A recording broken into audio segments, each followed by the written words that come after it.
Hey guys, my name is Brady Howell. Thank you so much for checking out my video sermon. This sermon is for my advanced preaching class. For the rest of this video, I'm going to be presenting my expository sermon without any notes other than my Bible to read off the scripture. So I hope you guys enjoy. Thank you again for watching, and let's get started.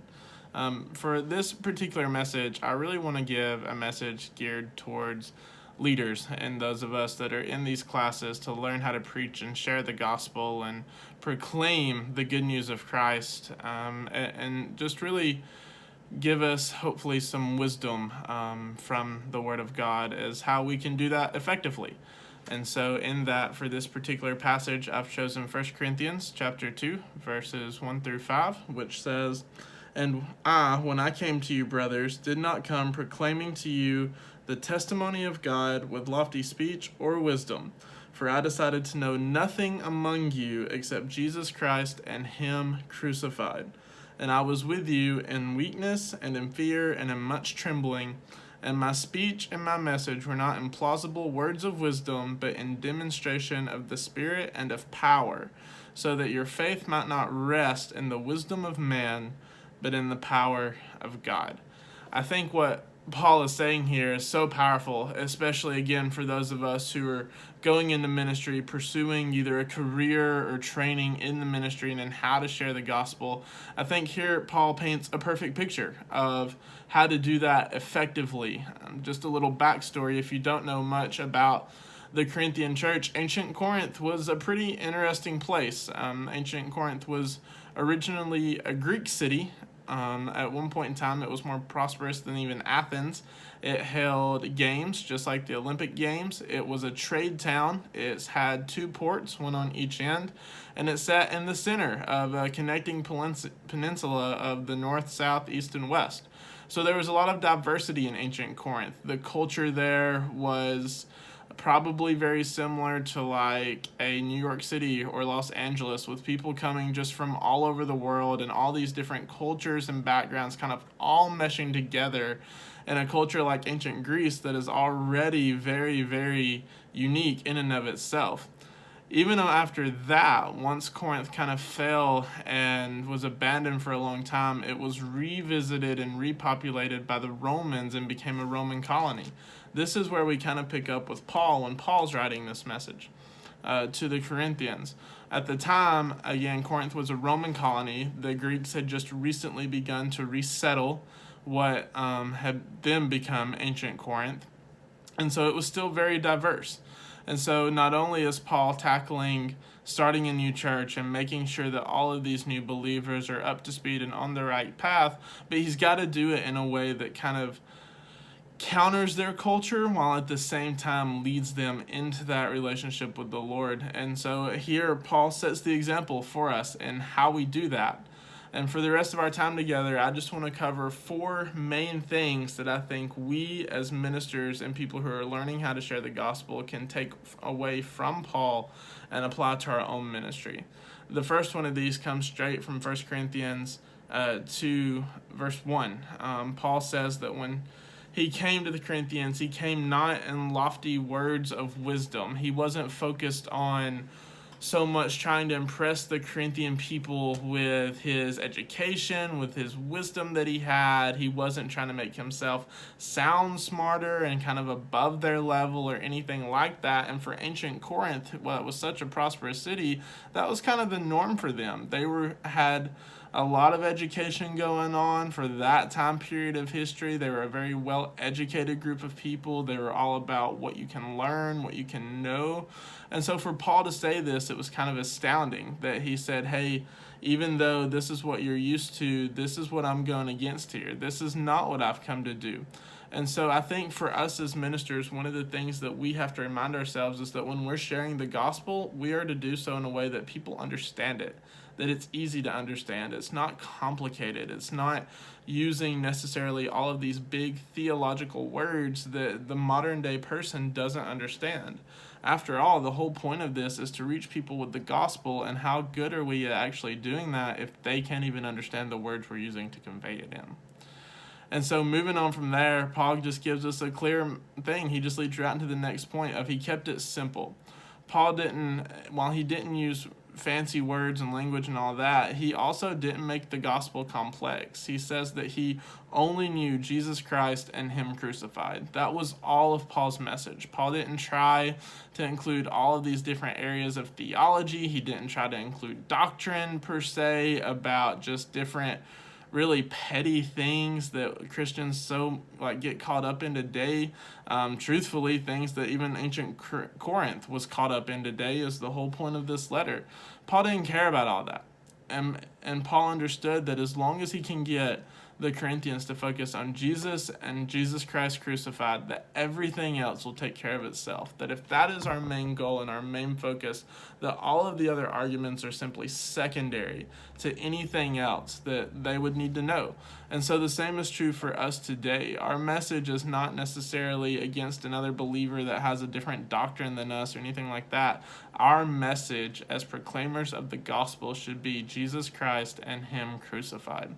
And so moving on from that, Paul not only tells us this, but he goes on to say that he shows this to the Corinthians. He walks with them throughout their weaknesses. In 1 Corinthians 2, verse 3, he says that he was with them in much fear and weakness and trembling. And I love this because essentially what Paul has done up to this point is that he has said, hey, when I came to you, the example that I set before you to share the gospel with other believers, it's simple. It's using everyday language that anyone can understand. It's not over the top. It's not overbearing.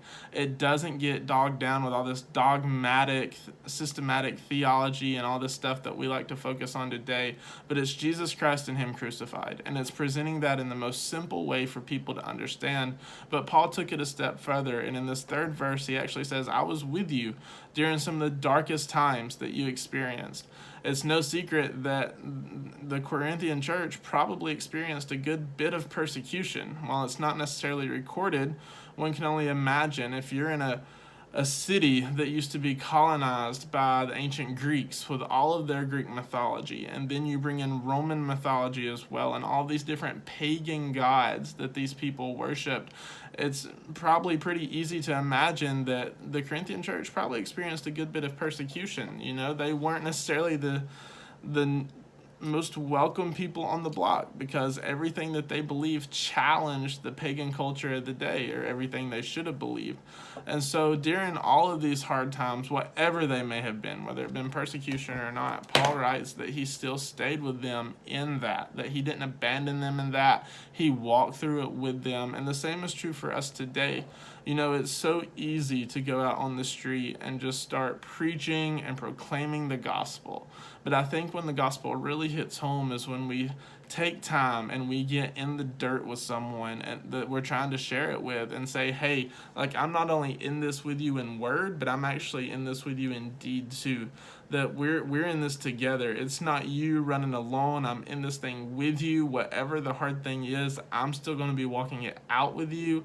I've actually got a guy in my own life right now that is recovering from a 7-year-long heroin addiction. And it's this incredible opportunity to actually get to live out what Paul is talking about here.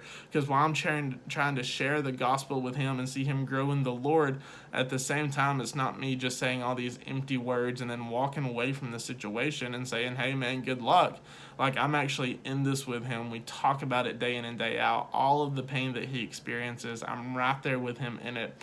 And because of that, we've got to see him grow in just an incredible number of ways. And now this guy that was once isolated, had no friends, had no really hope or anything, is one of the most joyful people I know. He's surrounded by a ton of people that love him and care about him. And no, things aren't always great, but the important thing is that someone took the time with him to not only teach him the gospel, but also show him the gospel. And because of that, it's made all the difference in his life. And then finally, the last part of this is that Paul looked at the weakness and all of the issues within ancient Corinth and all of the things that they focused on.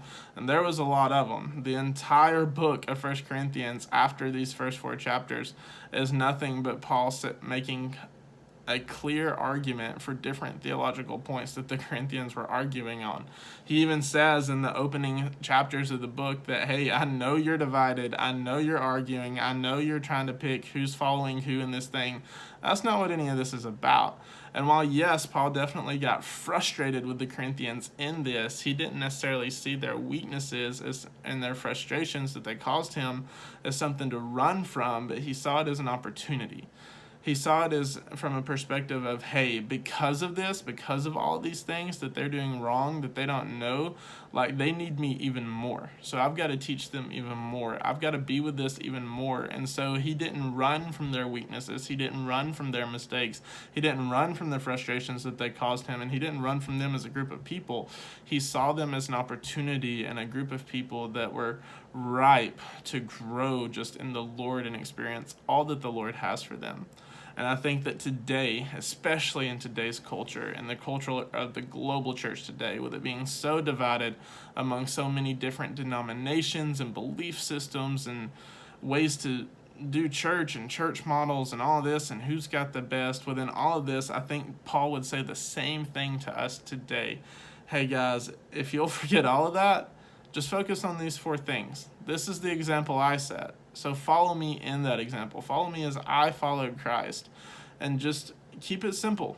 Keep the language simple. Don't make it difficult.